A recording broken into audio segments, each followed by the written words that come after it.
Ora, boa tarde, 5 e 5 minutos de tolerância. Já temos mais de metade dos inscritos na sessão, portanto, estivemos uma vez mais, esgotámos o número de vagas, 100 pessoas inscritas, temos neste momento 53 pessoas a assistir e, portanto, é a altura de darmos as boas-vindas a todos e de começarmos mais uma edição do Upper Side Executive Club. Hoje temos connosco dois líderes nacionais da Korn Ferry, a quem, antes de mais, gostaria de dar as boas-vindas formalmente e de agradecer a gentileza de estarem nesta nossa edição destes eventos, na pessoa da Mariana Branquinho da Fonseca e do Pedro Rocha Matos, a quem uma vez mais agradeço. Daqui a pouco teremos a oportunidade, pela voz dos próprios, de sabermos quem são a Mariana Branquinho da Fonseca e o Pedro Rocha Matos. Bom, para todos aqueles que têm assistido a estes eventos, as regras são as mesmas dos anteriores eventos. Para aqueles que eventualmente pela primeira vez se juntam a estes nossos encontros, desta vez em formato digital, por razões que todos sabemos, eu vou apenas sumarizar as regras do evento para que tudo corra bem. É muito simples. Em primeiro lugar, que os microfones estejam desligados. Essa é a regra talvez mais importante para que estejamos todos concentrados. Em segundo lugar, as câmaras podem estar ligadas, desligadas, como entenderem, não tem qualquer problema. As perguntas que vão ser parte fundamental da nossa sessão devem ser colocadas por chat para a nossa conta Upper Side Executive Club. Elas serão posteriormente enviadas para mim e eu ficarei responsável pela vocalização das mesmas. Desde já peço favor de que as perguntas possam ser relativamente objetivas. Às vezes é difícil para quem está aqui tentar, num registro live, poder colocar perguntas demasiado densas e, portanto, é apenas um favor. E a segunda é a vossa compreensão, caso eventualmente a vossa pergunta não possa ser colocada por razões de tempo. Nós tentaremos terminar às 6h30, enfim, às vezes poderemos ter aqui alguma tolerância, mas não vamos muito depois disso e nunca sabemos qual é o fluxo de perguntas que os senhores e as senhoras têm para os nossos convidados.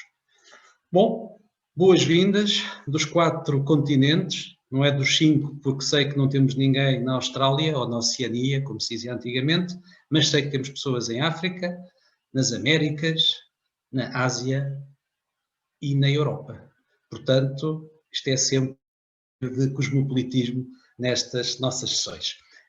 Sem mais delongas, passava a palavra à Mariana e ao Pedro e, como dito há pouco, vamos ficar a saber qual foi o percurso profissional destas duas pessoas, que são dois nomes incontornáveis do Executive Search e da consultoria de recursos humanos em sentido lato em Portugal.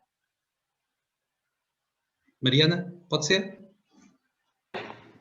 Vou só pôr-me aqui a falar. Sim, senhor. Muito bem, João, olha, muito obrigada pelo convite, em nome da Upper Side, não é? Para nós é sempre um prazer estar neste tipo de eventos, para dar um bocadinho a conhecer a nossa experiência, enfim, de alguma forma contribuir com aquilo que nós vemos que está a acontecer no mercado.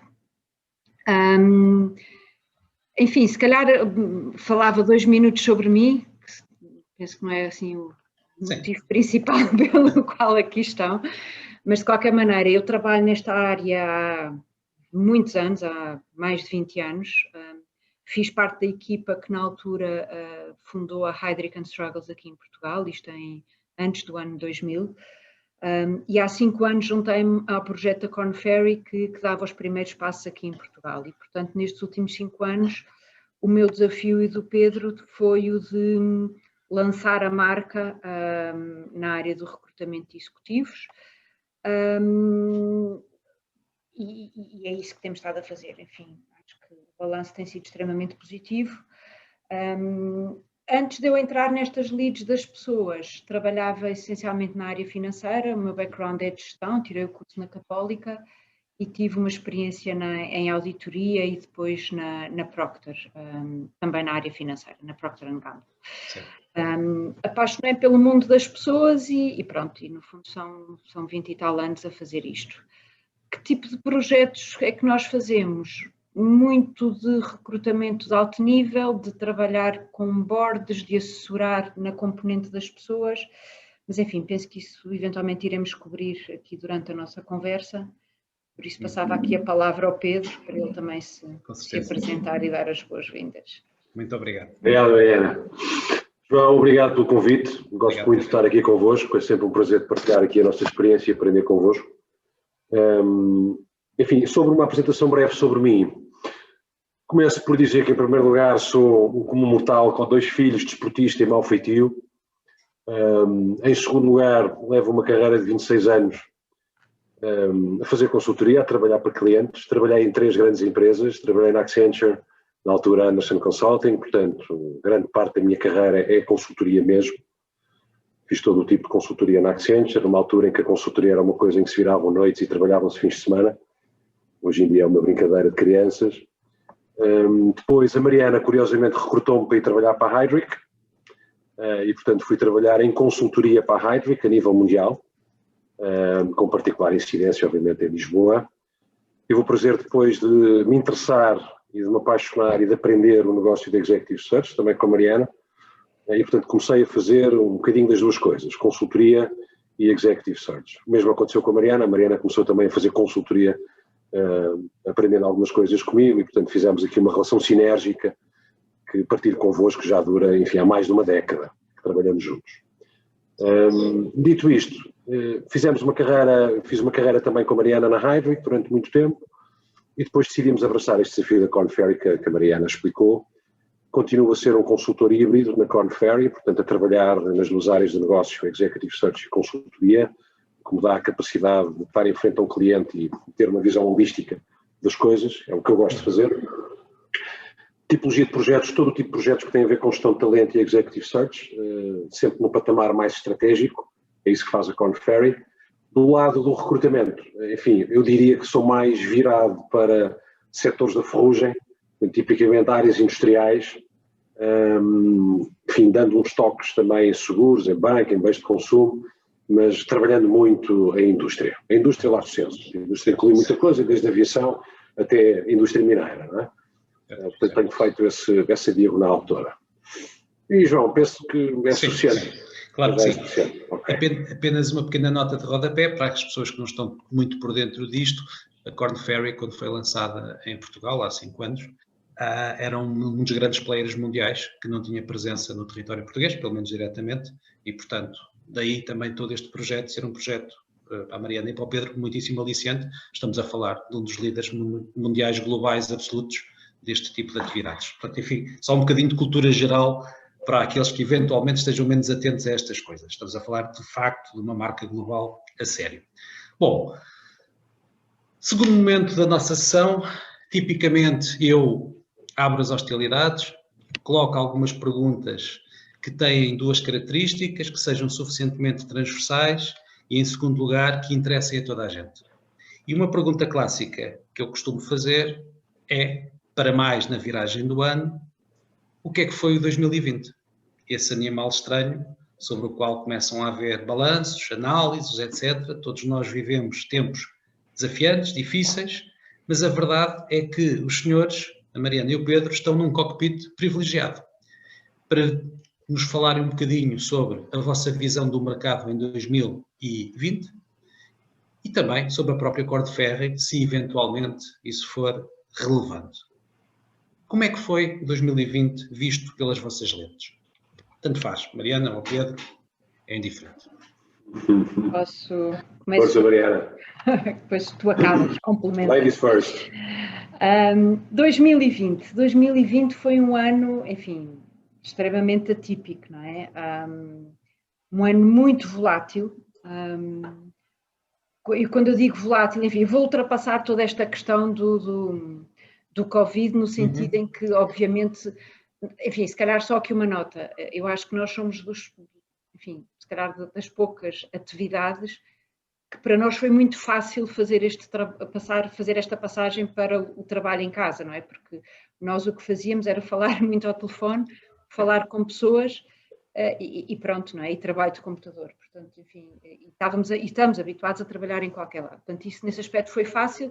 Teve uma grande vantagem, somos muito mais eficientes hoje em dia, porque as reuniões são todas virtuais, e fizemos processos de A a Z, C-level, todos virtualmente, que era uma coisa que há 2 anos eu jurava a pé juntos que era impossível de acontecer, mas conseguimos fazer isso. E, portanto, acho que nesse aspecto foi interessante, porque é uma mudança importante e que daqui para a frente, com certeza, que vai deixar marcas, independentemente do que vier a seguir, não é? Pronto. Dito isto, enfim, na forma de trabalho, o que é que... Quando eu digo a volatilidade, e atenção, eu acho que é importante nós fazermos aqui um parênteses, pelo menos eu falo daquilo que nos aconteceu a nós, não é? Porque quem mais ou menos trabalha neste setor sabe que não há dados de mercado e ouvimos muito dizer muitas coisas e eu gosto de falar sobre aquilo que sei, que é o que aconteceu connosco, não é? E quando eu digo a volatilidade, digo, tivemos meses em que tivemos uma série de adjudicações, se calhar seguido de meses em que pouco ou nada aconteceu. E não teve a ver com o princípio, com o meio ou com o fim do Covid. Por exemplo, março e abril foram meses fantásticos, depois maio baixou um bocadinho, depois junho voltou outra vez a ser fantástico, portanto, acho que é muito difícil, a atividade de search é muito difícil de se prever e acho que o ano passado provou isso mais uma vez, ou seja, não podemos, é muito difícil saber o que é que vai acontecer. O que é que nos aconteceu? Aconteceu-nos que nós fizemos mais posições mais séniores, ou seja, claramente para nós foi positivo nesse sentido. Quando eu digo posições mais séniores, C-level de grandes organizações, de todos os setores, ou seja, nós sempre tivemos uma abordagem de nicho pensando no topo da pirâmide, não é? E sempre com uma abordagem muito transversal em termos de setores de atividade. E isso no ano passado voltou a acontecer. Portanto, tanto trabalhámos em indústria pura e dura, como em serviços financeiros, como em farmacêuticas, como em consumo. Portanto, foi bastante transversal. E eu diria que o mesmo do ponto de vista funcional. Eu diria que a tipologia de projetos que nós fizemos teve muito a ver com resolver problemas para os clientes. E quando eu digo resolver problemas, não é fazer reestruturações, não é cortar custos, não é isso. É a pessoa que se vai reformar e que tem que ser substituída, é o acionista que entra e que quer fazer mudanças na organização, é uma nova estratégia que vai ser implementada e que faltam competências que são precisas trazer. Portanto, foi esse tipo de projetos que nós fizemos. Portanto, sendo um ano difícil por esta imprevisibilidade e esta volatilidade, foi um ano que para nós, ao final, foi positivo. Nós crescemos, não é?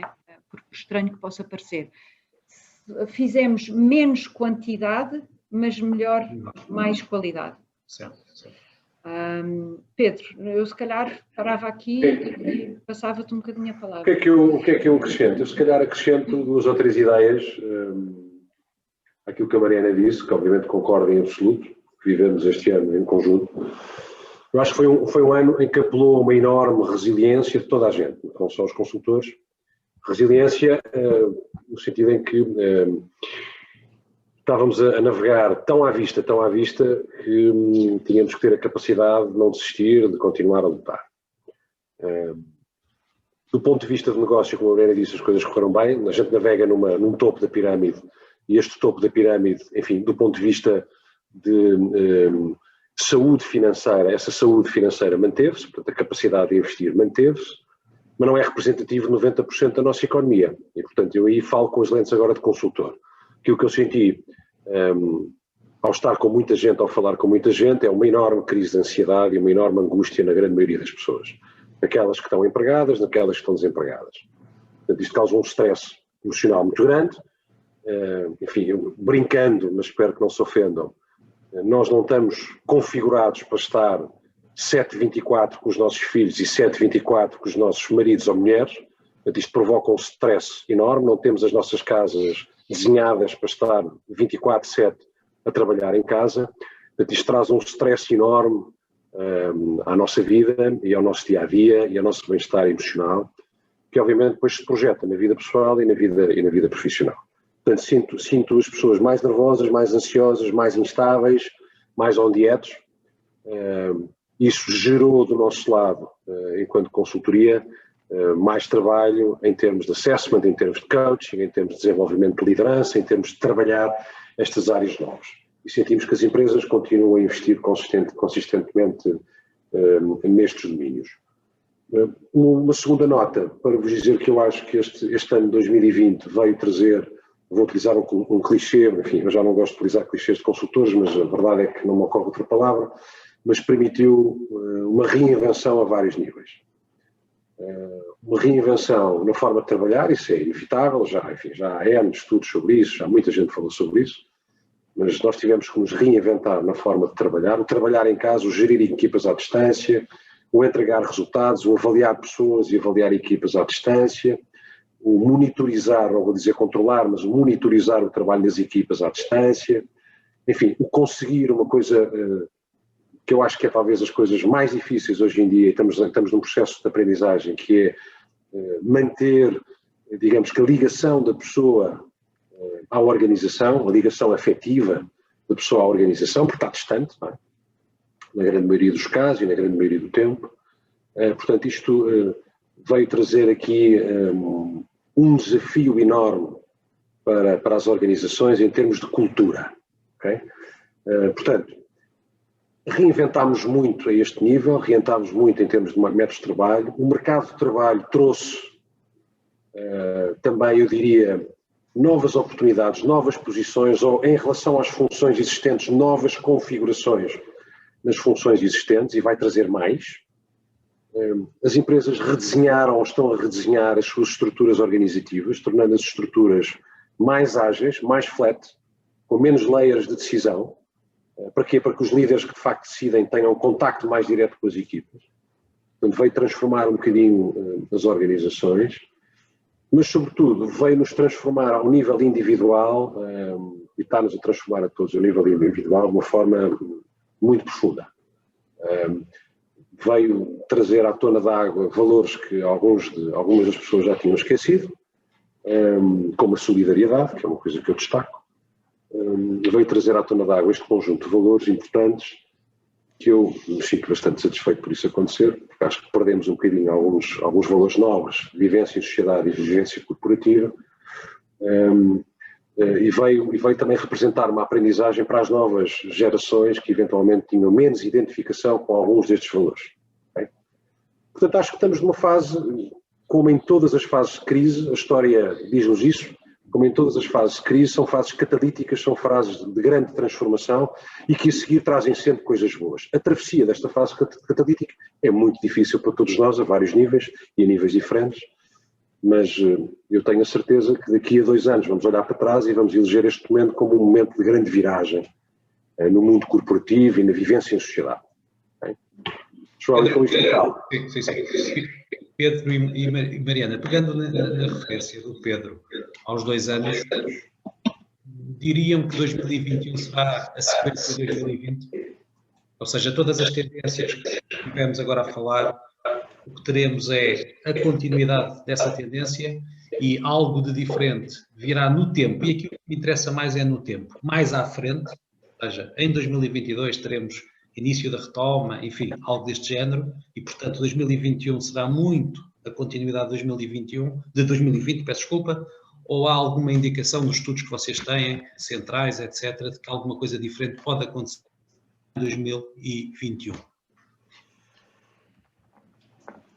Eu posso começar assim, eu acho que é muito difícil nós prevermos o que vai acontecer, não é? Eu acho que hoje é evidente que a retoma vai ser bem mais lenta do que aquela que estava à espera que fosse quando nós estávamos em 2020, não é? Correto. Mesmo com o tema da vacina, quer dizer, tudo isto vai levar tempo a fazer efeito. Quando nós falamos com os nossos colegas nas outras geografias, as coisas estão a funcionar em velocidades distintas, não é? Ou seja, eu diria que a Ásia e os Estados Unidos a recuperar mais rápido, a Europa um bocadinho mais lenta. Agora, o que nós estamos a ver aqui em Portugal não é diferente daquilo que está a passar em termos de economia, em termos deste mercado mais empresarial, do que está a acontecer nos outros países da Europa. O que nos acontece a nós é que estamos um bocadinho nada mais atrás, não é? E com a dimensão que o nosso mercado tem, acaba por ser uma recuperação mais lenta nesse aspecto, não é? Agora, eu acredito que 2021 vai ser um ano também igualmente complicado, porque, certo. Quer dizer, este primeiro semestre já vemos o que é que vai acontecer e vamos ver depois no segundo como é que vai arrancar com isto tudo, não é? Certo. Pior, acho que as pessoas agora estão muito mais cansadas, quer dizer, acabou-se aquela... em 2020 achávamos que vinha a vacina e ficava tudo bem, afinal chegou a vacina e não ficou nada tudo bem. E portanto eu acho que as pessoas estão muito, muito, muito saturadas, não é? Isso nota-se, não é? Agrava tudo aquilo que o Pedro estava a falar, que acho que é evidente, não é? Portanto, acho que as empresas estão muito preocupadas com o bem-estar das suas pessoas. Já se fala nas funções de gestão das frustrações e do bem-estar emocional e dessas coisas todas, porque efetivamente isso começa a ser um tema, não é? Certo. Conheço várias empresas que fecharam em março do ano passado e que não perspectivam voltar ao edifício, não é? Ou voltar às instalações, portanto as pessoas estão todas a trabalhar de casa, não é? E isso é muito, muito complicado. Certo. Pedro, não sei. Sim, eu se calhar, acrescentando, Mariana, concordo em absoluto que a saúde mental vai ser o tema da agenda este ano. Eu estou a ponderar tirar uma qualquer formação em stress management para conseguir entregar melhor aos nossos clientes, mas de facto a saúde mental vai ser... Mindfulness. Mindfulness já tirámos, não é? Mas esse já fizemos. Portanto, eu acho que a saúde mental é o tema da agenda e não estou a brincar, acho que todos os diretores de recursos humanos de grandes empresas estão preocupados com este tema. E isto não é criar um happy hour em videoconferência para bebermos uma imperial, não é assim que se resolve. Não é? Portanto, o tema da saúde mental, claro. Acho que vamos ter novos modelos de negócio e novos modelos de gestão de informação, porque o online veio para ficar, e portanto isso vai entrar pela vida das empresas, vai fazer desaparecer uma série de funções nas organizações e criar novas funções.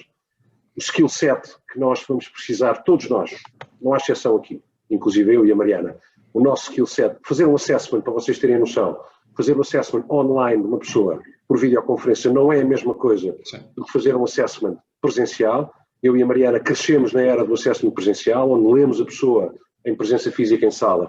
Fazer essa leitura através de uma videoconferência é completamente diferente, portanto o skill set a todos os níveis vai ser absolutamente diferente. Acho que a tecnologia e o online vieram para ficar, portanto não vamos voltar aos modelos anteriores. Até porque o business case financeiro existe, está lá, está comprovado, não faz sentido honorarmos em termos de custo fixos as organizações por uma coisa que tem alternativas e já estamos habituados. Depois, eu acho que há aqui 2 ou 3 setores, destaco 2, que vão ter um impacto gigante. A educação e a saúde. Acho que vão ser setores que se vão transformar radicalmente. A educação está-nos a entrar pelas nossas casas adentro, todos nós, seguramente, a grande maioria, temos filhos, estamos a perceber que isto tem enfim, um caminho enorme para percorrer do ponto de vista de sofisticação. A saúde, pela pressão que o sistema de saúde, pela pressão que os grupos de saúde estão a ter para dar resposta a situações de crise, e portanto tudo isto está a transformar estes 2 setores. Portanto, eu acho que estes 2 setores vão ser a ponta visível do iceberg da transformação que vai ocorrer em vários setores, mas estes 2 vão ser muito visíveis, porque nos entram pelos olhos adentro. É? Certo. Muito obrigado, Mariana e Pedro. Muito interessante, só aqui numa nota de observação, o facto do Pedro trabalhar consultoria e recrutamento, e a Mariana recrutamento, enfim, altamente especializado em ambos os casos, dá-nos uma perspectiva mais holística daquilo que se vai passando. Portanto, Pedro, muito obrigado, porque de facto são perspectivas complementares de quem trabalha com as empresas e que traz muito insight, não só daquilo que são as interações em contexto de recrutamento. Segunda nota, muito de curiosidade, a Mariana referiu há pouco que já houve processos de A a Z em ambiente virtual e a minha pergunta é, incluindo a última entrevista com os acionistas? Não, a última entrevista ainda é presencial e ainda foi presencial. Eu acho que isso é importante. Certo. Era essa a minha dúvida. Estava-me a tentar lembrar se tinha havido algum todo online. Nós não tivemos cá, mas colegas meus tiveram. Já tiveram, pois. Já. Okay. É porque às vezes fazem-me essa pergunta e eu tendo a dizer isto quase até ao fim. Sim. Mas aquelas fases intermédias... Mas há uma coisa que é importante nos processos, que é a empatia, não é? E a empatia, nós somos latinos e a empatia por videoconferência ainda é uma coisa que não conseguimos fazer. Sim. Vamos lá chegar, não é? Isso apela de facto à pessoa sentir o calor, não é? Claro. A presença da pessoa. Claro. Mas eu digo assim, nós estamos a trabalhar agora num que eu não sei se não vai acabar por acontecer tudo online, porque com as restrições... As quarentenas e afins. Não, e as restrições das viagens, depois o timing para se tomar uma decisão, quer dizer, às vezes as coisas podem não... Claro, e se forem candidatos internacionais, não é? Por exemplo.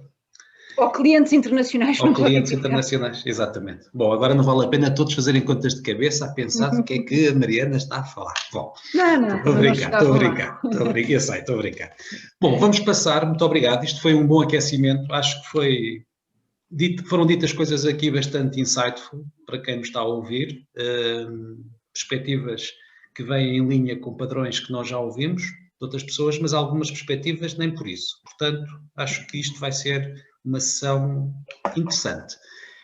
Primeira pergunta, o nosso amigo Luís Barbosa, nós nesta casa identificamos as pessoas, temos este péssimo hábito, a não ser que as pessoas peçam para não serem identificadas, já agora fica essa nota. Então o Luís escreveu assim, esta vou ter mesmo que ler, porque o Luís não ouviu aquele meu primeiro pedido para isto ser mais curto. Uma vénia à Mariana e ao Pedro, muito obrigado pela partilha de hoje e pelas de outros tempos. Tenho pensado bastante em que o nosso subdesenvolvimento como sociedade e economia está bastante ligado à informalidade do nosso mercado de trabalho. Uma das coisas que me choca é a prevalência de oportunidades de emprego que não são processadas através de critérios profissionais e de casas de executive search. Creio que não há estatísticas sobre isto, mas sempre ouvi profissionais do setor a remeter para menos de 50%, na melhor das hipóteses, o número de oportunidades intermediadas por executive search. As questões à Mariana e ao Pedro são: veem isto a melhorar? B. Veem outros países com um peso maior do executive search no total de ofertas de emprego geradas e processadas? E C, finalmente, como podemos dar mais evidência dos custos de oportunidade de um recrutamento feito por amadores versus uma casa de executive search com elevados padrões de profissionalismo, como é o vosso caso? Um abraço aos dois e muito obrigado.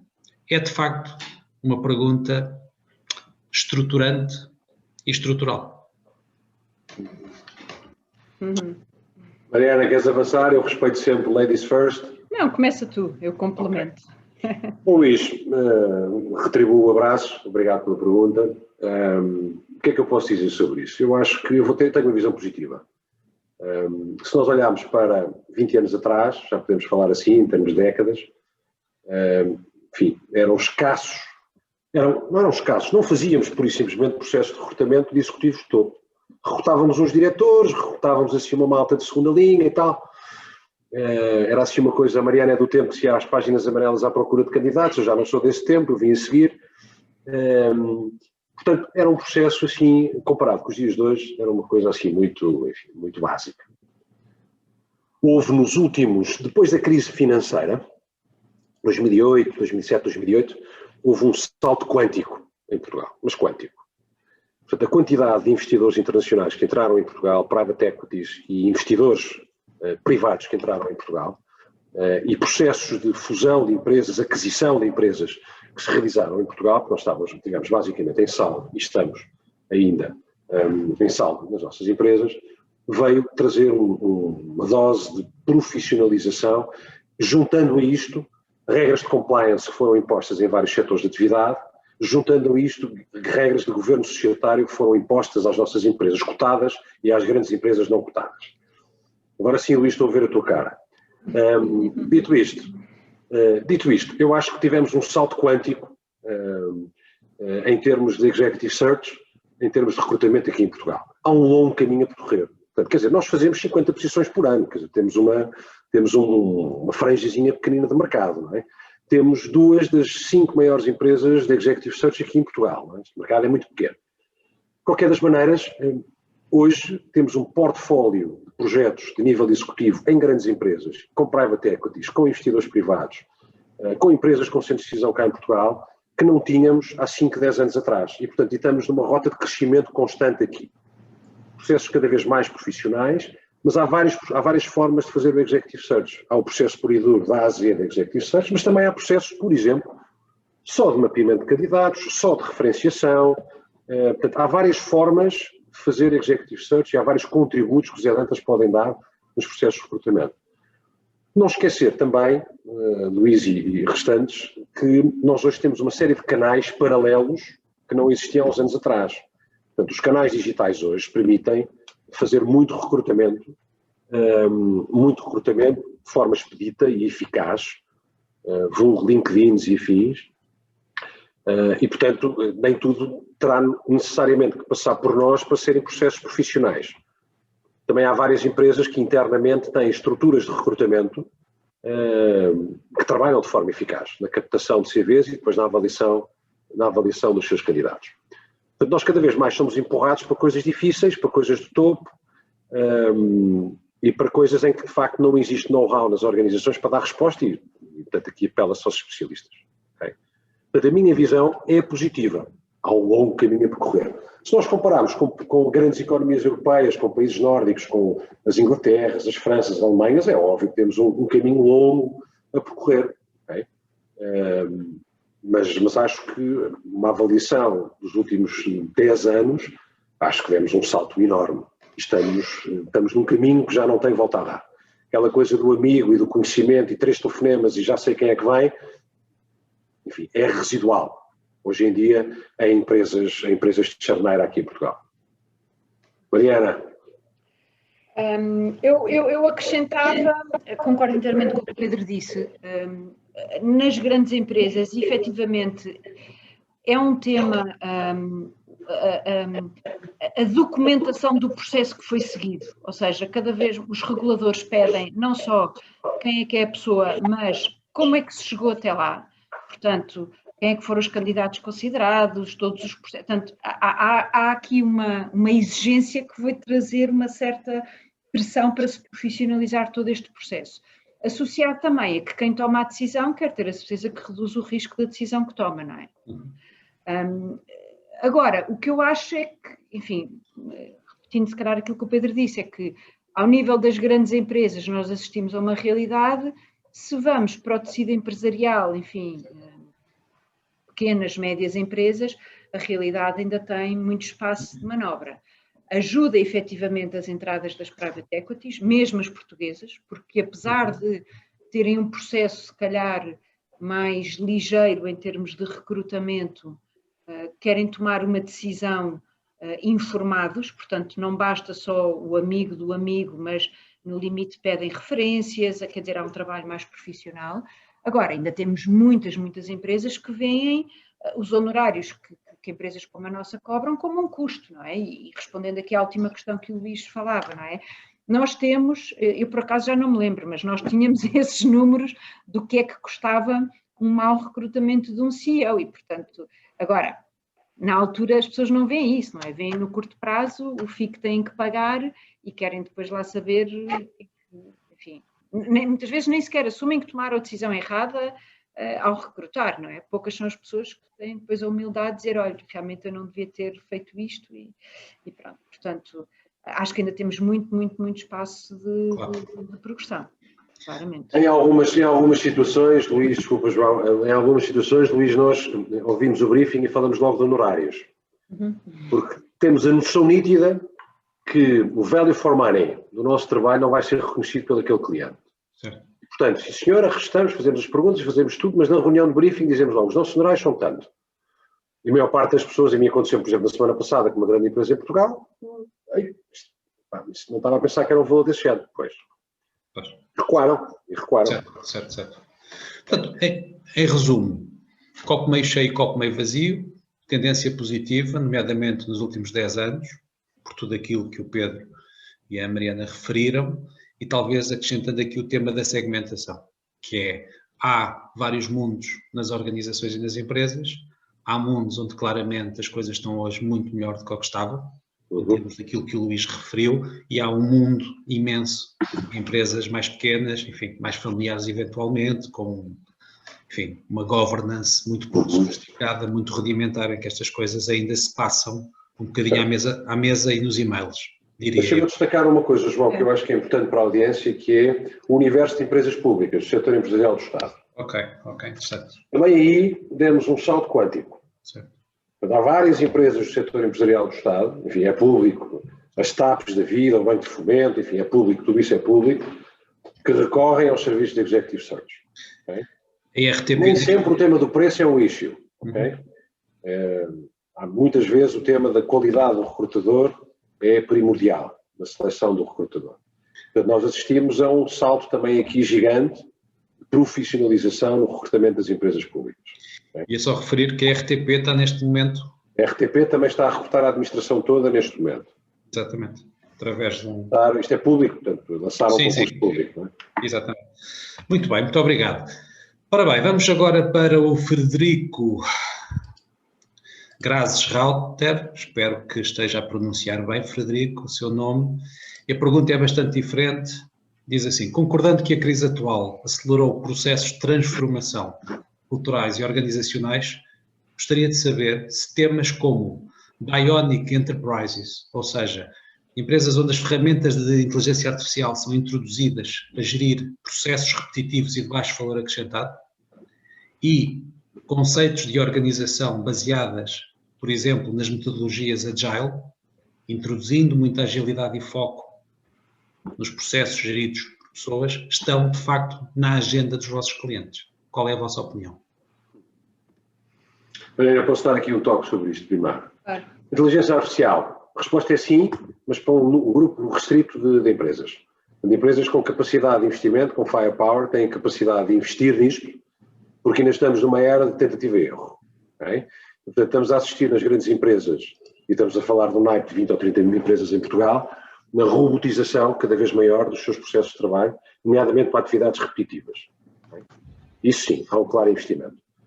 Algumas delas, inclusive, estão a incorporar a componente de inovação tecnológica, estão a incorporar in-house a inovação tecnológica, recorrendo, obviamente, a consultoras para determinados temas específicos, que trazem benchmark, que trazem best practices internacionais, etc. Mas a resposta é sim, e eu acho que vai existir depois um efeito de contágio. Portanto, estas grandes empresas que têm poder de fogo estão a fazer essa introdução. Agora sim, Frederico, estou a ver a tua cara, estão a introduzir essa inovação e depois vai haver um efeito de contágio para as outras empresas. E depois vai haver um achatamento de custos, porque, enfim, o pioneirismo é sempre mais caro para aqueles que avançam, e depois vai haver um achatamento da curva. Relativamente às organizações ágeis, eu já dei um toque nisso há bocadinho, Frederico, que é esta coisa do home office, ao nível das camadas de liderança, está a provocar um achatamento enorme nas organizações. Nós hoje somos capazes de ter 3 e 4 layers de gestão nas organizações e estamos a assistir a um achatamento. E o achatamento está a provocar o quê? Está a fazer um stress enorme nos níveis de primeira linha, porque os níveis de primeira linha têm essencialmente competências de gestão, já têm um certo distanciamento da tecnicidade e, portanto, estão a patinar com capacidade de alvo nas equipas diretas mais abaixo. Está a provocar um stress no primeiro layer, a seguir aos níveis técnicos, do primeiro layer de gestão, porque esses têm tecnicidade, mas não têm ainda grande nível de gestão. E, portanto, tentar sair melhor são os níveis intermédios das camadas das empresas, ok? O que vai abrir uma tampa para níveis de progressão superiores nas camadas mais jovens e nos níveis mais técnicos. Portanto, estamos a sentir, sim, uma das áreas que estamos a ter mais negócio a nível nacional e internacional é na área de organização, de redesenhar as organizações nos níveis de liderança e também nos níveis mais técnicos. Portanto, eu acho que estamos em linha com a tua expectativa. Agora, atenção, porque estamos em Portugal, não é? Portanto, a velocidade em Portugal é um bocadinho condicionada. Nós temos um elevadíssimo coeficiente de risco, de propensão para o risco. Não temos poder de fogo financeiro, não é? E, portanto, refriamos um bocadinho o ímpeto algumas vezes. Nas economias mais desenvolvidas, estas coisas estão-se a processar muito mais rápido que aqui, não é? Muito bem. Sim, não tenho muito mais a acrescentar, quer dizer, o que eu tenho visto é alguns dos processos que nós temos estado a fazer, isso claramente está na agenda, não é? Ou seja, algumas coisas mesmo de melhoria de processos e de repensar toda a forma como o serviço é prestado, claramente, não é? Portanto, nós fizemos 2 posições no ano passado, no ano passado, quer dizer, não é no passado, é no nosso ano fiscal, que é de maio a maio, Chief Transformation Officers para grandes empresas, não é? Sim. Quer do ponto de vista de processo, quer do ponto de vista de processo, quer do ponto de vista de negócio, não é? Portanto, negócio, cultura, processo, tecnologia, portanto, as dimensões todas, ok? E, portanto, esta função de C-Level, os americanos são muito profícuos em criar Cs, não é? Certo. Esta função de Chief Transformation Officer está a ganhar uma tração enorme nas nossas organizações. Vou só fazer aqui um pequeno parágrafo. Mariana e Pedro respondam naturalmente, se puderem responder. Para essas funções de Chief Transformation Officer, foram buscar essencialmente candidatos fora de Portugal ou encontram em Portugal? Não, João, nós temos um talento enorme aqui em Portugal. Nós só vamos buscar fora, repare, nós só vamos buscar fora quando de facto é uma função muito específica, não existe know-how aqui, quando de facto é necessário, portanto, trazer aqui diversidade de experiências internacionais, ok? Ou quando estamos a recrutar para aquele nicho de 5, 6 empresas de grande porte aqui em Portugal, onde para determinadas posições, e que são empresas muito internacionais, onde para determinadas posições é de facto necessário ir lá fora para encontrar pessoas com experiência para o lugar, ok? Certo. Mariana, mas tu aqui tens mais experiência do que eu. Não, mas é verdade, quer dizer, respondendo objetivamente, estas 2 pessoas que nós colocámos são portuguesíssimas, portanto não houve necessidade de ir fora. Certo.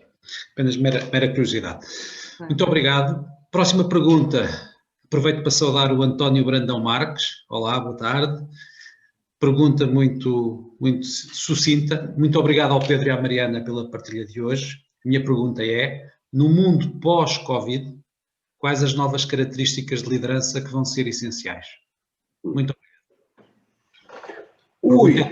A pergunta é curta, a resposta... António, vale um convite para almoçarmos e a gente conversa sobre isso, pós-Covid. Isso é uma longa conversa, hein? Um bom vinho tinto. Bom, eu abro as hostilidades. António, isso é uma pergunta enorme. Eu vou dizer o que é que estou a sentir. Estou a sentir que vamos ter que ter alguns ingredientes, não necessariamente novos, mas exponenciados no perfil dos líderes. Primeiro, coragem. Segundo, confiança, resiliência, capacidade de navegar à vista, porque esta coisa do Covid veio para ficar. Chamemos de Covid, chamemos de copo d'água ou livro na estante, vamos ter sempre este tipo de eventos daqui para a frente, não é? Que nos vão impactar. Aliás, enfim, é a terceira crise que nós vivemos nos últimos 10 anos, não é?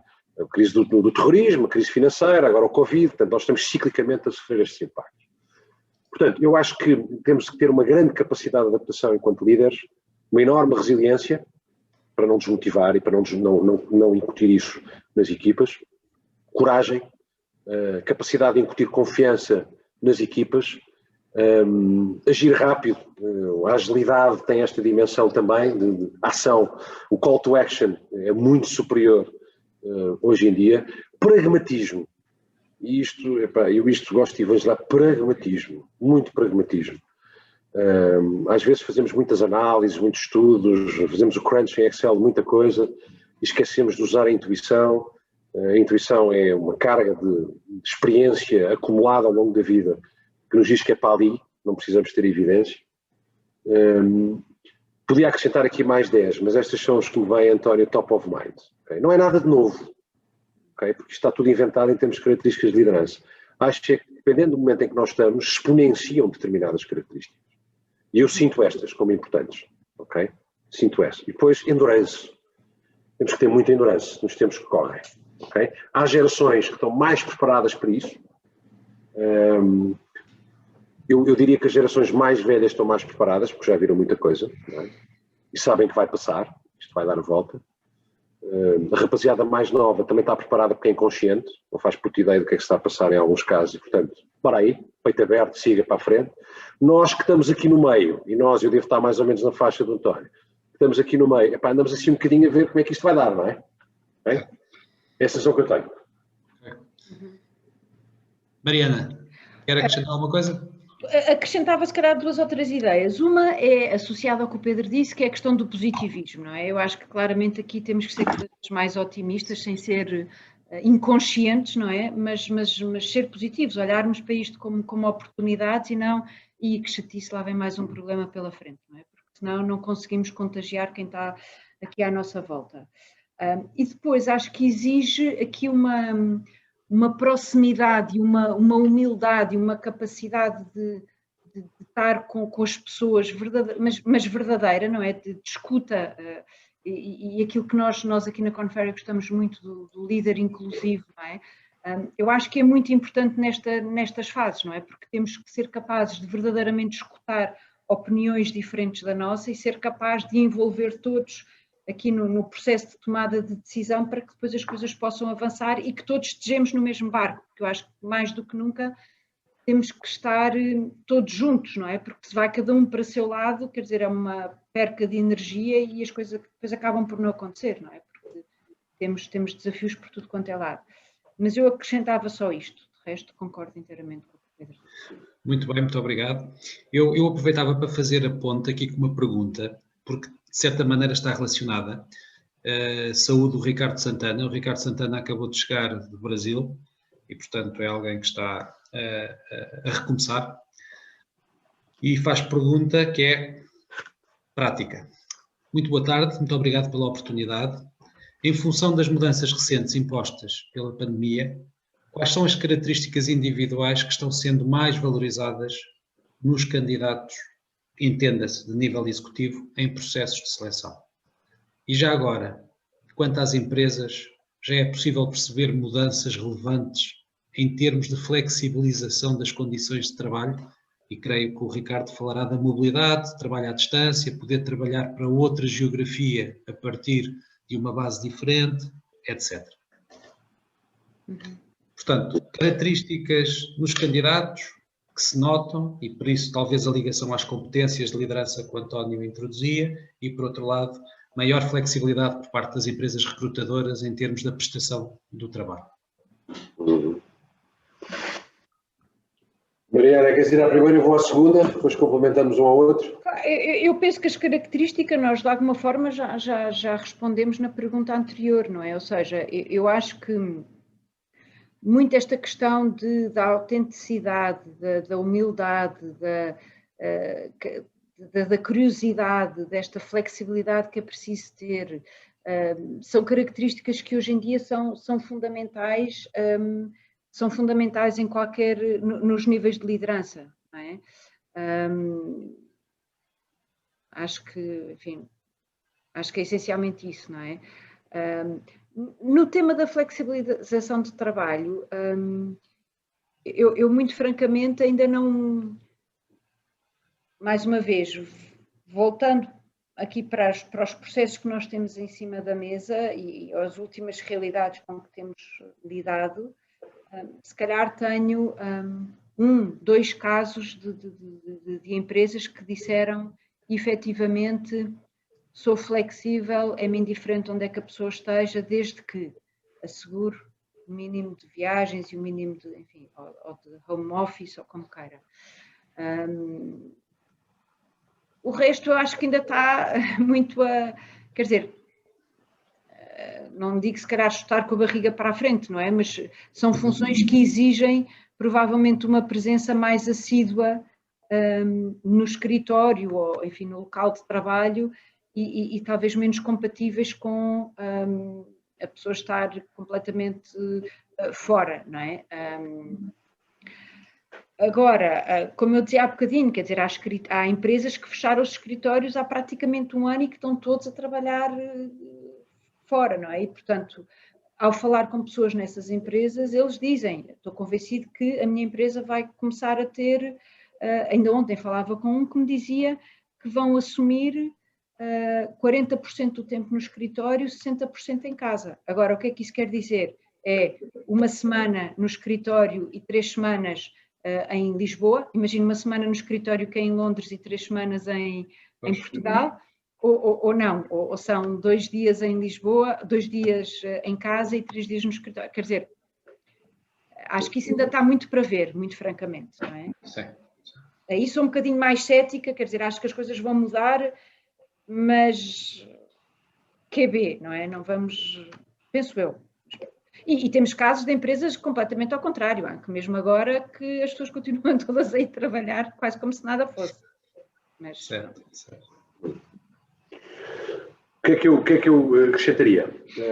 Em termos de modelos de trabalho, eu acho que nós vamos convergir para um modelo híbrido, okay?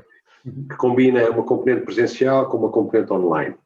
Há funções que inevitavelmente se vão manter presenciais, há funções que podem passar 100% para online. Mas, na média, e dado que o nosso tecido empresarial maioritariamente é a indústria, nós vamos convergir para um modelo híbrido, ok? Em serviços não, mas tudo o que exige shop floor vai ter um modelo híbrido.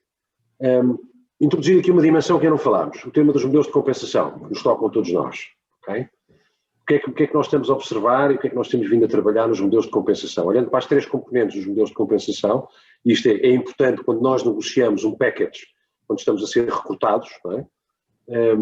Há uma tendência para flexibilizar o fixo do lado dos candidatos, portanto, os candidatos estão disponíveis para ter fixos mais baixos do que tinham, porque também têm uma estrutura de encargos eventualmente mais baixa em algumas componentes, que depois obviamente é compensada pelo facto de estarem em casa e portanto gastam mais luz, gastam mais gás, etc.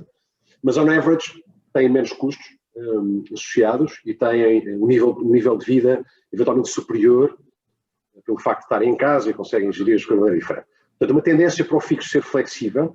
Do lado do variável, os modelos de avaliação que permitem chegar à componente variável estão a ser todos questionados. Okay? Porquê? Porque, estando em online, a gente não consegue avaliar o processo com que se chega ao resultado. Não é? Conseguimos avaliar, sim, o resultado final, se aparece on time, qual é a qualidade, e, portanto, há uma revolução nos modelos de avaliação que estão a focar mais na qualidade do produto, entre aspas, na qualidade daquilo que eu entrego enquanto colaborador, mais do que na forma como eu chego lá. Okay? Do lado dos benefícios, aí sim vamos ter uma transformação muito grande. Okay? Portanto, temas que anteriormente eram, enfim, ponto de honra para a sociedade portuguesa, como um belíssimo carro, um bom cartão Galp, um belíssimo telemóvel, iPhone de última geração, etc. Hoje em dia começam a ser substituídos por outras coisas, não é? Pelos Wi-Fi, como uma cadeira anatómica, com participação na conta de eletricidade, etc. Portanto, na componente dos fixos, dos fringe benefits, vamos ter aqui uma transformação. Resta saber como é que a fiscalidade vai acompanhar tudo isto. Okay? E, portanto, eu acho que vamos ter modelos diferentes para a frente. Ainda não é nada visível, como a Mariana disse bem, no lado do recrutamento em si, dos recrutamentos que nós estamos a fazer. Isso ainda não é visível, mas vai acontecer. Estamos na fase de transformação. Okay? Acho que aqui, de certa maneira, podemos dizer que isto é tudo um work in progress, ou seja, estamos todos ainda a aprender e não há um endgame que possamos antecipar, embora algumas tendências possam vir. Essa parte da remuneração é muito interessante, parte dos benefícios, etc., porque também, para muitas pessoas que nos estão a ouvir, naturalmente, se chegarem a fases de negociação, terem noção do que é que se passa com os seus concorrentes, outros candidatos, e, portanto, podem ser insights preciosos.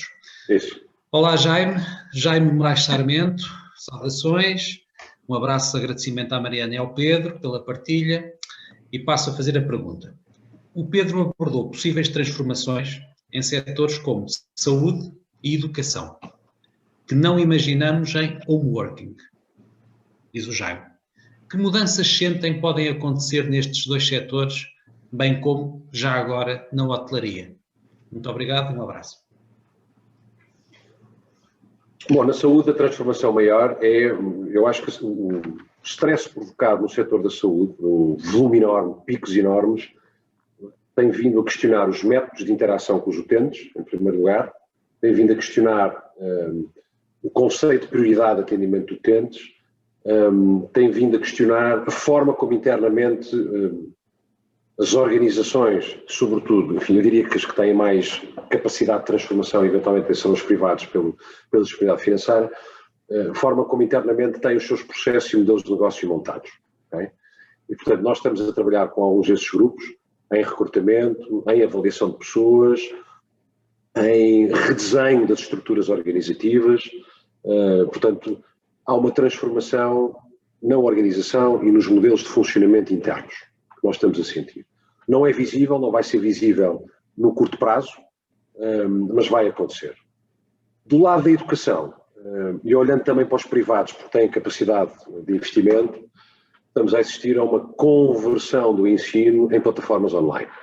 E, portanto, há uma evolução clara para o ensino online, talvez blended em algumas situações, portanto, online e presencial, com alguns momentos de interação presencial, mas estamos a sentir que, de facto, na educação, o tema da pandemia, portanto, para resguardar as pessoas, o online vai ter que se mudar radicalmente e vai introduzir mudanças radicais na forma de funcionamento do ensino.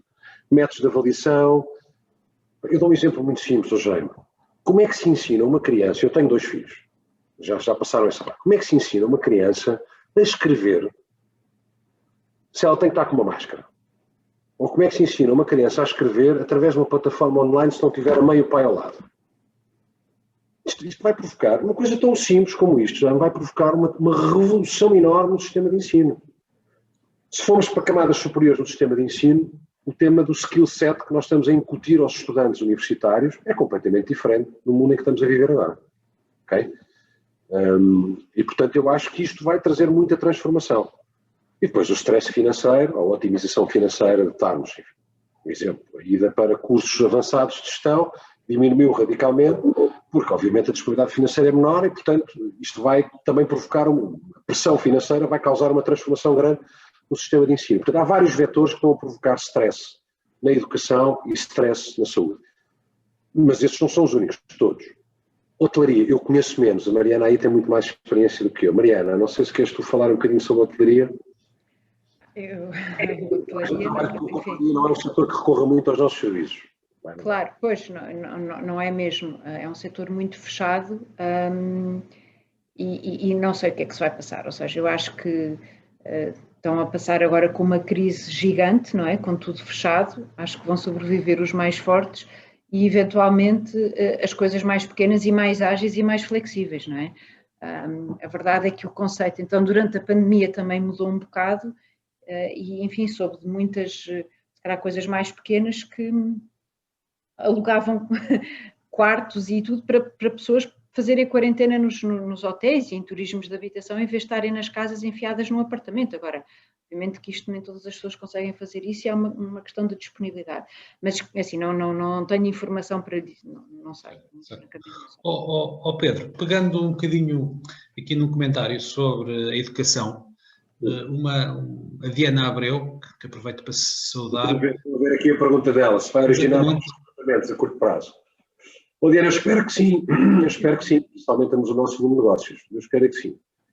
Eu acho que sim, eu honestamente acho que sim.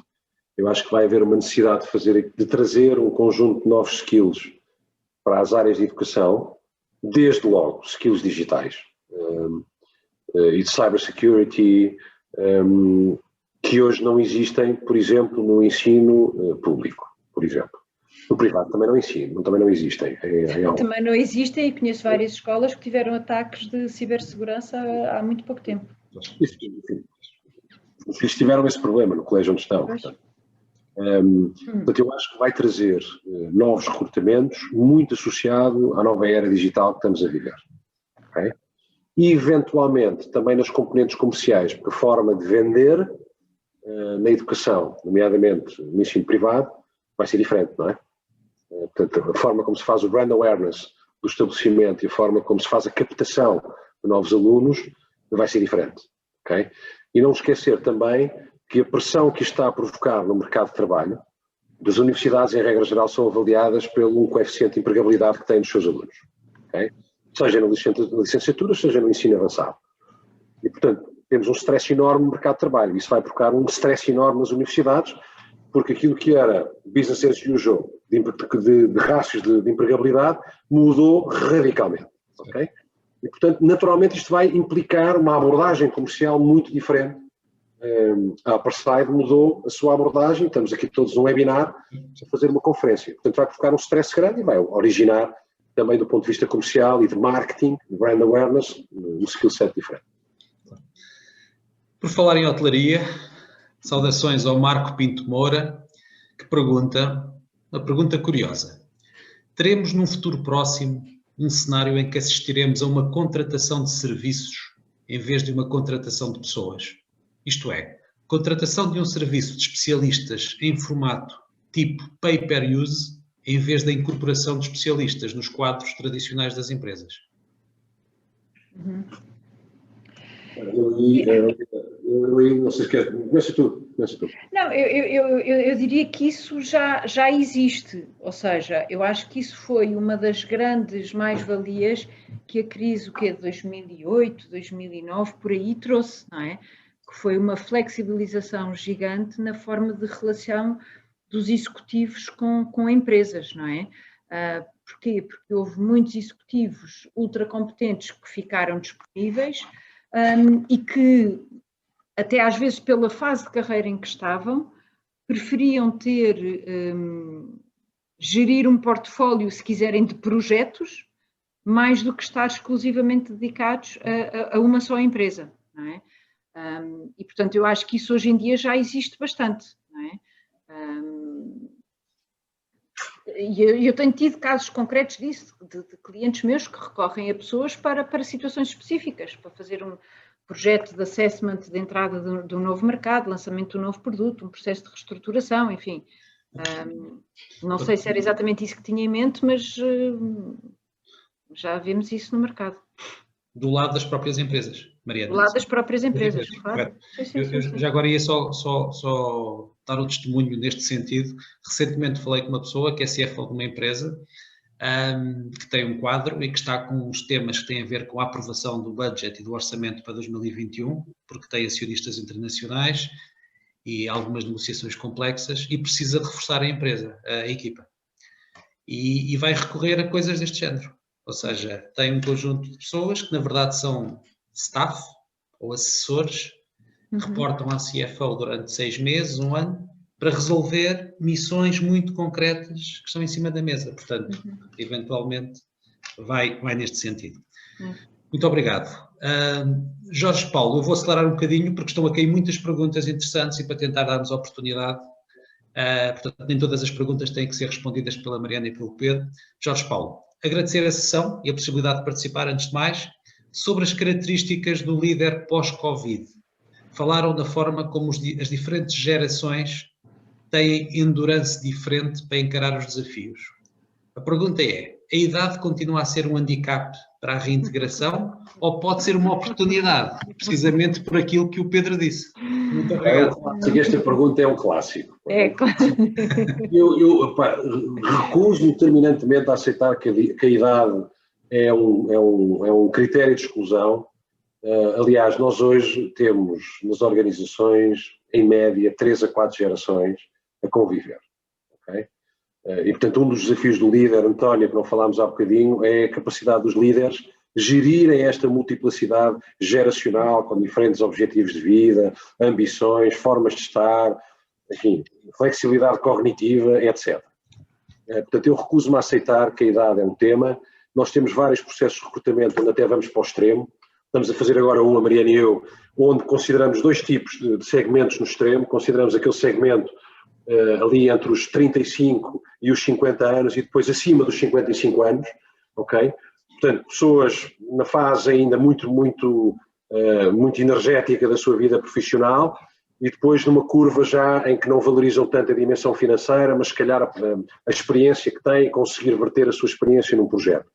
E como este temos vários, portanto não há aqui propriamente um limite de idade, eu acho. Okay? Agora, há missões, se quisermos lançar uma startup, provavelmente precisamos aqui de um jovem cheio de fulgor e sangue na relva, que pedale e que corra e que a cenoura financeira seja importante para ele, que para uma pessoa se calhar com 60 anos já não é tão, a cenoura financeira já não será tão importante, será outro tipo de coisas, de passar a experiência, de fazer coaching, de fazer mentoring às equipas, não é? Portanto, eu não sinto que a dimensão etária seja um issue, não sinto, honestamente. Mariana. Eu também não concordo nada com isso. Aliás, eu costumo sempre dar o exemplo que nós aqui há 2 anos, se não me engano, ou 3, pusemos na primeira linha de uma grande instituição portuguesa, uma pessoa que estava reformada. Portanto, quer dizer, eu acho que tem muito a ver com a situação específica, com a competência, com o que se está à procura, com o que se valoriza e depois com a atitude das pessoas, porque às vezes há pessoas que têm 30 anos e que parece que têm 80, não é? Que não têm energia e que não têm proatividade e depois em compensação há se calhar outros de 70 que estão prontos para correr a maratona se for preciso, não é? Portanto, acho que a idade não é um fator. Muito bem, foi uma posição taxativa. Ora bem, Marta Sousa, boa tarde, Marta. Todas as mudanças que estão a ocorrer, fruto da pandemia no mercado e dinâmica de trabalho, vieram facilitar ou, pelo contrário, dificultar processos de mudança de carreira por parte dos candidatos. Eu vou continuar porque há uma segunda parte que explica melhor a pergunta.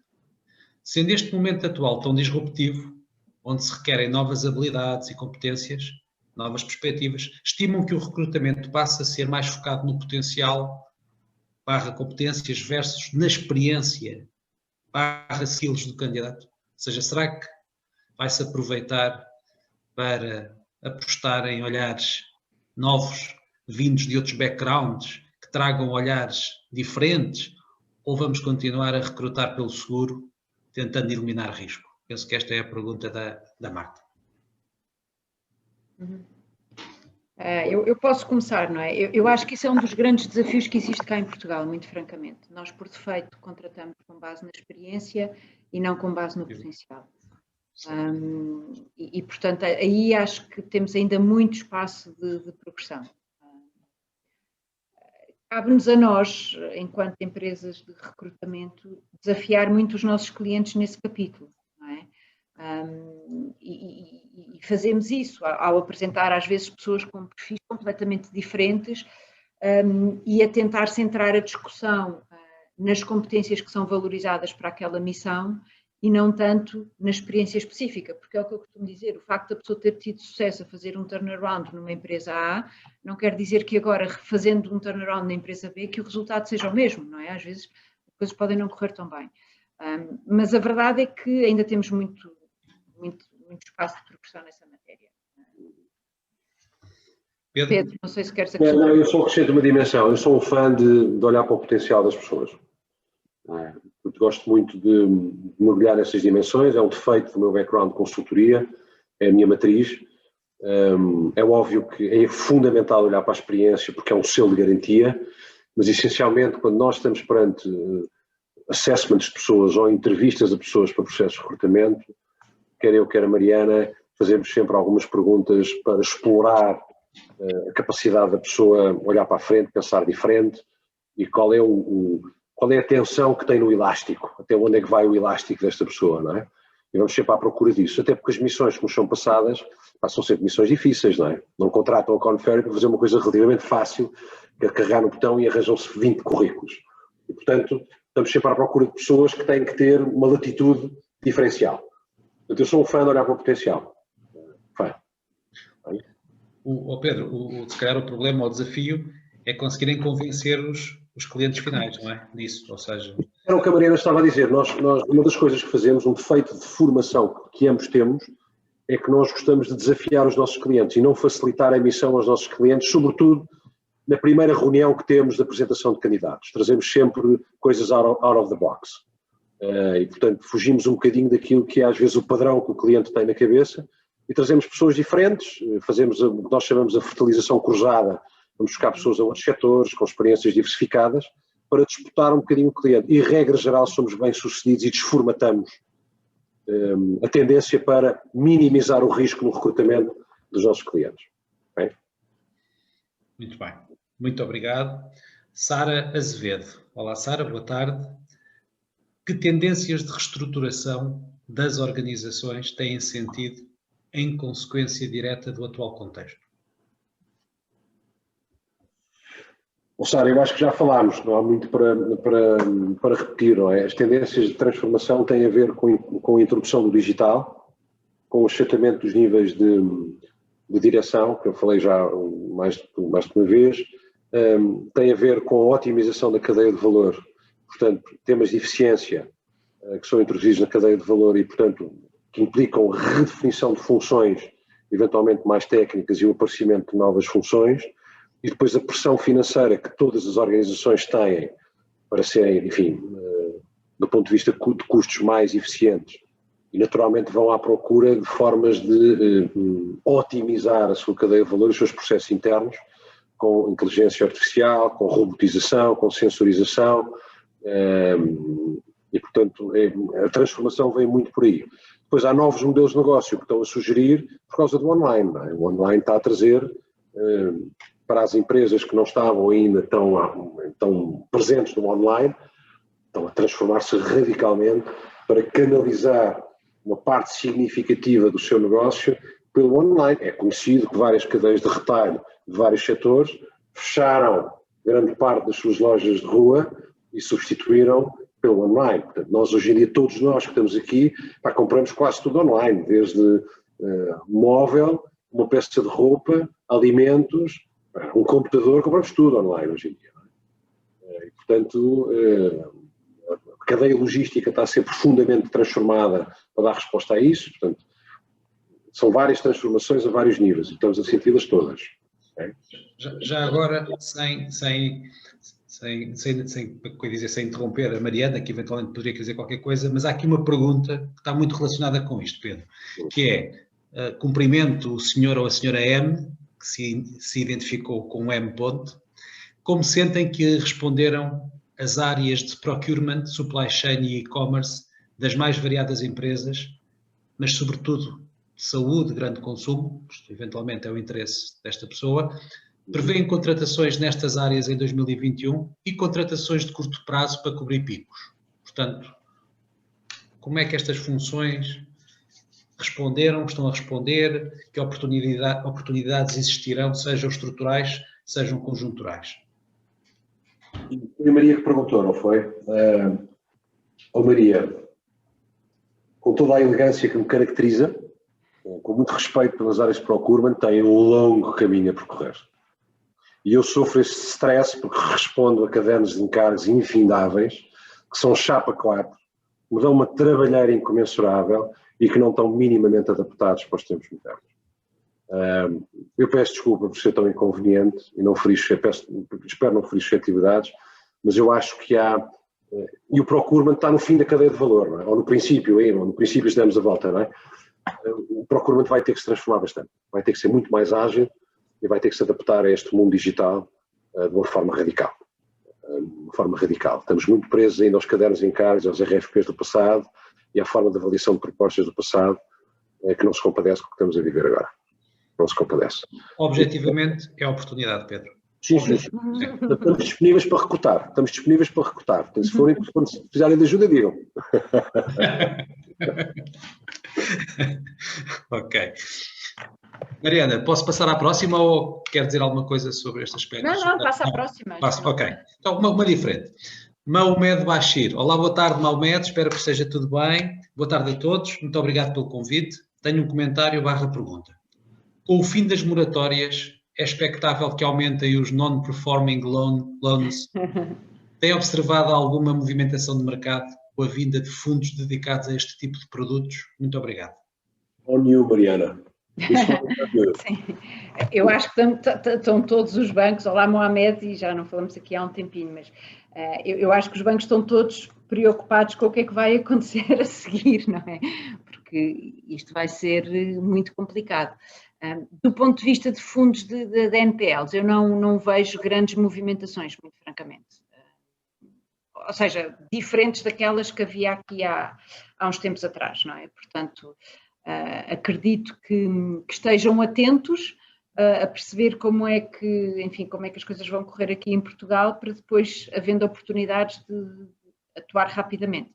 Mas por enquanto ainda não vi nada. Vejo mais os bancos a quererem se antecipar, não é? Ou seja, a olhar para as questões do crédito e dos mal-parados com uma visão um bocadinho diferente, não tanto de resolução do problema, mas de antecipação, ou seja, a trabalhar muito mais aqui na concessão do crédito, mas ainda não vejo assim um movimento que seja significativo por parte dos fundos.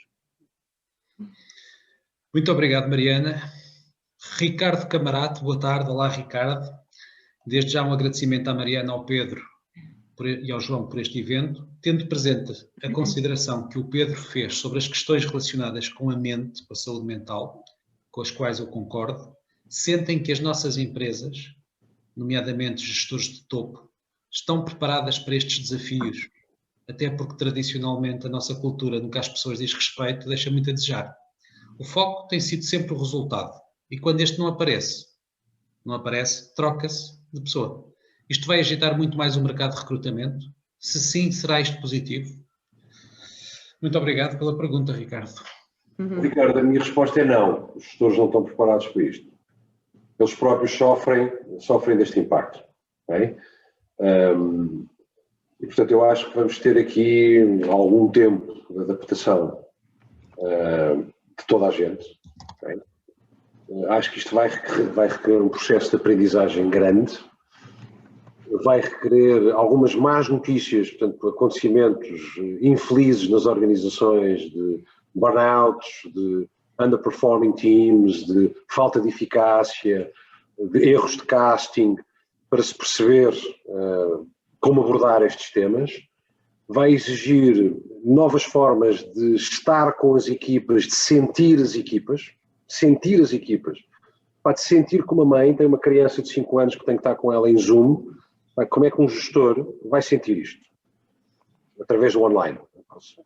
Tem que se pensar em formas de estar presente, não é? Na vida das pessoas para sentir este stress.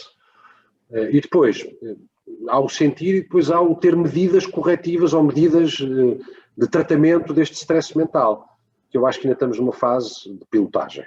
Claro, estamos a testar. Se vai criar novas oportunidades? Eu acho que sim, acho que vai aparecer aí qualquer Chief Mental Health no board, qualquer dia, não é? Porque os americanos são profícuos em criar estas siglas, não é?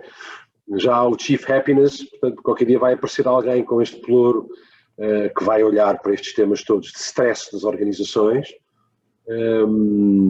para tentar, enfim, para tentar endereçá-los, não é?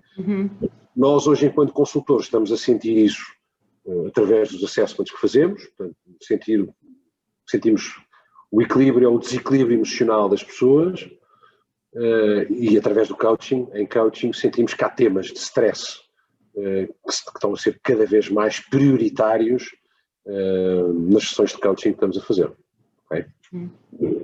Espero ter respondido. Eu aí acrescentava só por acaso uma coisa, porque soube aqui há muito pouco tempo de uma associação que está a tentar, que já há trabalho feito cá em Portugal, que eu também não sabia, na área da saúde mental.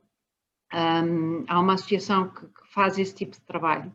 Algumas empresas que já se chegaram à frente a tratar desse tipo de situações e que não deixa de ser curioso de ver o impacto que isso traz nos colaboradores. Agora, nós estamos completamente, como o Pedro dizia, muito atrasados. Não é? E é um tema que ainda não é sequer falado abertamente. Quer dizer, aquilo que aconteceu, por exemplo, ao António Horta Osório, e ele no Lloyds foi pioneiro, no fundo, a falar sobre o tema, não é? Criou ali uma onda que fez com que no Lloyds se começasse a abordar esse tema porque ele próprio o sentiu. Porque se ele, se calhar, não o tivesse vivido, as coisas não tinham acontecido, não é? Portanto, nós precisamos de ter mais comunicação e de se falar mais sobre esse tema e de ter 2 ou 3 pessoas tipo António que se cheguem à frente e que digam eu passei por isto, eu não sei, e que depois assumam nas suas empresas, no fundo, quer dizer, que queiram tratar deste tema com a seriedade que ele merece, não é? Porque, como o Pedro falava no início, eu acho que isto vai ser um tema, se já era e estava oculto, daqui para a frente ainda vai ser mais complicado. Muito bem. Muito obrigado. Estamos a aproximar rapidamente, estas conversas correm sempre rapidamente. Até agora temos conseguido, de forma muito ágil, responder a praticamente todas as perguntas, penso que a todas. E enquanto espero por uma última ou últimas perguntas, aproveito para colocar 2 ou 3 que me parecem de interesse genérico, porque as pessoas que estão a assistir têm interesse intelectual, naturalmente, por estes temas, mas algumas terão algum interesse prático. O interesse prático quer dizer, eventualmente, um dia, uma nova oportunidade profissional que faz parte. E as minhas perguntas são, a primeira é, vale a pena tentar falar com empresas de private equity em Portugal para tentar, enfim, entrar nos radares de talento dessas empresas, uma vez que quando há crises, tipicamente há movimentações de M&A e pode ser que essas empresas precisem de apontar executivos para as empresas adquiridas? Primeira pergunta. Segunda pergunta é, navegando um comentário de um colega / concorrente do Pedro e da Mariana, que tem a ver com, será que 2021 será um ano de mudanças nas lideranças executivas, porque alguns acionistas poderão perder alguma paciência com empresas que estejam, digamos, com performances abaixo dos seus pares? Portanto, no fundo, são perguntas sobre se haverá oportunidades em segmentos muito específicos do mercado. Mas que eu avanço, Mariana? Avança. Depois. Primeiro, sim, acho que vale a pena estar no radar. As private equities gostam de manter, enfim, uma talent pool no radar. Algumas delas fazem recrutamento direto, tipicamente as nacionais, em alguns casos podem-se fazer valer da sua rede de contactos que têm para recrutar diretamente, portanto acho que devem estar no radar, devem-se fazer, marcar presença. E aí podemos ter dois destinos, podemos ter o destino de ir de facto para as empresas que eles adquirem ou para o coletivo core da equipa da private equity e trabalhar com, fazer scouting de oportunidades ou fazer análise de viabilidade de investimento, o que quer que seja, não é? Portanto, a minha resposta é assim, nós trabalhamos com várias private equities, algumas são referrals internacionais, portanto, são clientes internacionais que estão a entrar em Portugal e vêm ter connosco, outras vêm ter diretamente connosco, e portanto trabalhamos com várias, tipicamente com as internacionais, menos com as locais, ok? Porque os tickets de investimento das locais são menores e portanto a capacidade de suportar um custo de uma premium executive search recruiter é diferente. Okay? Sobre as lideranças executivas, sim, eu acho que vamos ver. Há sempre mudanças, todos os anos há rotações por diferentes motivos nas lideranças executivas. Há o ciclo normal de fecho de mandatos que provocam alterações, há as transformações que as empresas fazem, há as reformas e passagem de testemunho, há os underperforming, que levam a substituições, e depois há um outro fator que é, nós estamos a viver uma mudança geracional nas nossas organizações. Aquela geração que está hoje com os 60s, está a passar o testemunho para a geração que está com os 40s, ok? Portanto, estamos a assistir a uma passagem de testemunho e, portanto, naturalmente, há aqui uma oportunidade de mudanças. É previsível, conseguimos prever qual é o pipeline, não conseguimos. É perfeitamente casuístico. Como é que estamos no radar? É estar no radar das empresas recrutadoras, tanto dos recrutadores como nós, estar no radar porque nós temos sempre talent pools para discutir com os nossos clientes. Este tipo de processos de recrutamento para níveis executivos exige uma velocidade de recrutamento diferente dos outros processos. Tipicamente são pedidos em cima da hora e com grande caráter de urgência, portanto temos que dar uma resposta muito célere. Portanto vale a pena estar no radar. E depois vale a pena estar no radar de quem decide, que são os acionistas, as comissões de nomeação e eventualmente os boards, quem está no board ou na comissão executiva das empresas, que eventualmente têm uma voz ativa na identificação de candidatos para os suceder, candidatos externos também para os suceder. Okay? Eu diria isto. Mariana, força. Não tenho muito mais a acrescentar.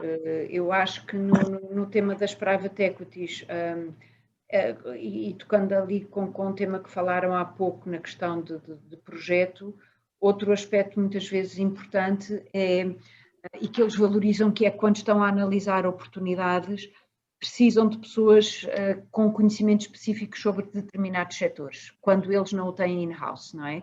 E muitas vezes têm interesse em trazer alguém que esteja com eles em parceria durante um mês, 15 dias ou o tempo que for, a fazer um due diligence, a definir um plano, etc, não é? Portanto, acho que é sempre interessante estar no radar, mas ser também muito claro e objetivo em termos de o que é que são as mais-valias que pode trazer para cima da mesa, não é? Ou seja, se é conhecimentos específicos de um determinado setor, se é, enfim, o que for, não é? Porque acho que eles normalmente são pessoas que estão receptivas a esse tipo de colaborações.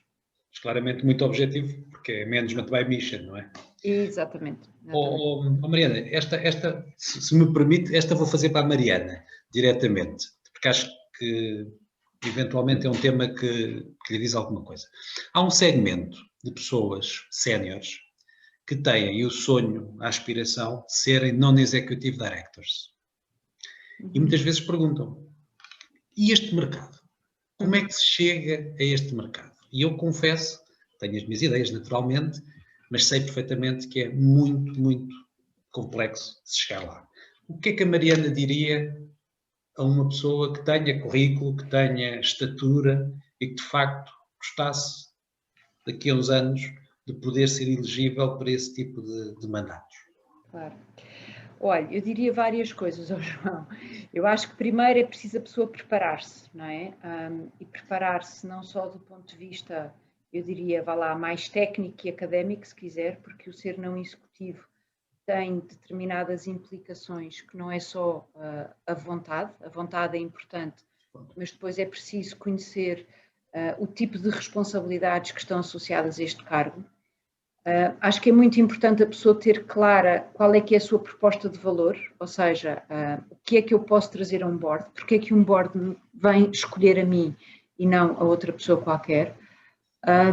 E depois é muito trabalhar o networking, porque se os recrutamentos ao nível de C-level se estão a profissionalizar, o mesmo também está a acontecer ao nível de boards, não é? E, portanto, só que aí, ao nível de boards, o progresso ainda é um bocadinho mais lento, não é? Porque ainda é muito por referências. E, portanto, por isso é que é importante o networking,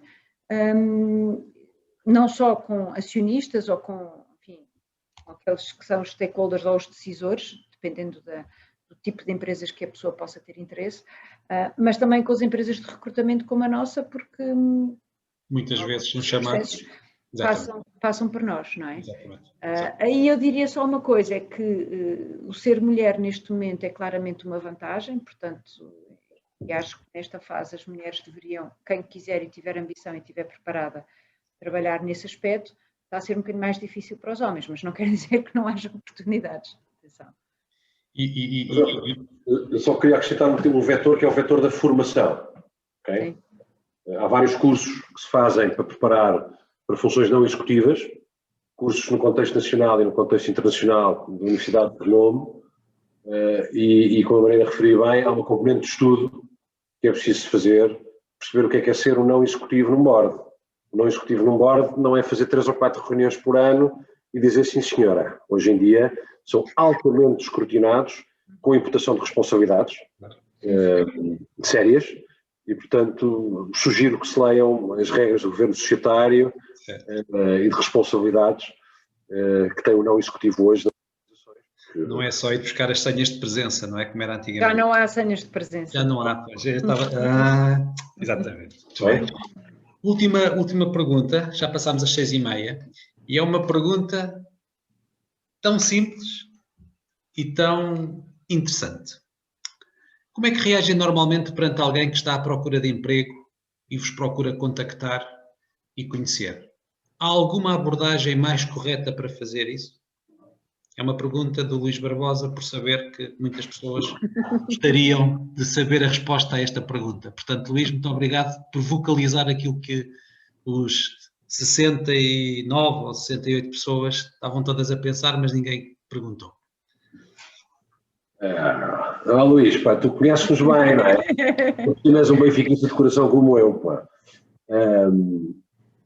Vamos lá. Eu acho que com elegância, não é? Acho que a palavra mais correta é com elegância. A melhor forma de nos contactarem, de nos abordarem, é para não ter vergonha, tem que ter a noção que nós somos inundados de currículos e de contactos. Okay? Eu acho que nós tentamos, quer eu, quer a Mariana, dar resposta a toda a gente, às vezes não necessariamente no timing certo. mas a melhor forma de abordar é pelos canais institucionais que nós temos, contacto direto, LinkedIn, nós estamos atentos às redes sociais, e a forma de se apresentarem a nós. Eu não gosto de pessoas overselling, não gosto. Gosto que a pessoa se apresente pela sua natureza intrínseca. E também tem de ter a noção que, mesmo que não haja contacto, nós recebemos o CV, olhamos para o CV, temos formas de captar os CVs, vamos lá voltar mais tarde, se for necessário voltar, mas também que o nosso mercado, onde atuamos, é um mercado relativamente restrito. Nós recebemos ligações de LinkedIn das mais diversas pessoas e algumas delas nós nunca vamos ter possibilidade de as incluir em processo de recrutamento porque pura e simplesmente não está no nosso mercado, não é? Eu não quero ser deselegante, mas não está no nosso mercado. O nosso mercado trabalha a níveis de topo, não é? E, portanto, nem sempre, de facto, temos algo a acrescentar às pessoas. E nessas alturas recolhemos. Mariana. Eu diria que é isso, assim, quer eu, quer o Pedro, dedicamos uma parte significativa da nossa agenda a falar com pessoas e a dar essas respostas. Obviamente que o dia tem 24 horas e, portanto, nós não conseguimos dedicar o tempo que gostaríamos e receber toda a gente, portanto, enfim, fazemos uma seleção que às vezes é a que é, não é? Sem grande, enfim, não há aqui grande formalismo, mas como o Pedro diz, são todos os currículos são recebidos, são canalizados para a nossa base de dados e a informação fica. E, portanto, se em algum momento houver um projeto em que a pessoa tenha, em que a experiência da pessoa qualifique, tenho a certeza que vamos falar, não é? Agora, pronto, é a gestão das agendas. Se calhar há um mês que estamos completamente debaixo da água e não conseguimos dar resposta a ninguém, se calhar há outro que estamos com mais tempo livre, então aí conseguimos e dedicamos dias seguidos a falar com pessoas, não é? O que é importante vocês terem consciência é que para nós isso é tão importante como dar resposta aos nossos clientes, não é? Agora, esse é o ponto. É importante sublinhar isso. É tão importante interagirmos com o candidato como interagimos com o cliente. Nós não conseguimos dar resposta ao cliente se não tivermos um acesso a um naipe de candidatos no mercado. Portanto, se não tivermos matéria-prima, não damos resposta ao nosso cliente. Portanto, é tão importante o cliente como os candidatos. Okay? Agora é muito gestão de prioridades, às vezes, não é? Às vezes não há tempo. Não há tempo. Não há tempo. Muito bem. Bom, não havendo mais perguntas, queria apenas agradecer muito e enfaticamente à Mariana e ao Pedro. Acho que foi uma hora e meia muito bem passada. Nós, normalmente, no dia seguinte, disponibilizamos os áudios sem registro vídeo destas sessões e também para quem, enfim, hoje em dia às vezes as pessoas estão a fazer outras coisas e vão ouvindo. Quem quiser ouvir com atenção, se calhar vale a pena porque encontra naquilo que é dito e nas entrelinhas vários insights e vários conselhos que podem eventualmente ser muito úteis para a vossa gestão de carreira, seja de curto, médio ou longo prazo. Nós, o Upper Side Executive Club, com muito gosto, voltará, se tudo correr bem, para o mês que vem. Desta vez teremos a simpática presença da Argo Partners, que é uma outra empresa, enfim, muito mais jovem e com posicionamento diferente da Korn Ferry.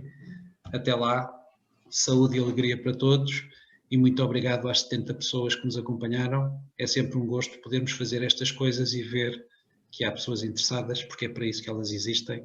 Não é para mim, nem para a Mariana, nem para o Pedro, é para vocês. Muito obrigado a todos. Boa tarde. Pedro, Mariana, foi um gosto. Obrigada, João. Obrigada a todos por nos ouvirem. Muito obrigado. Adeus.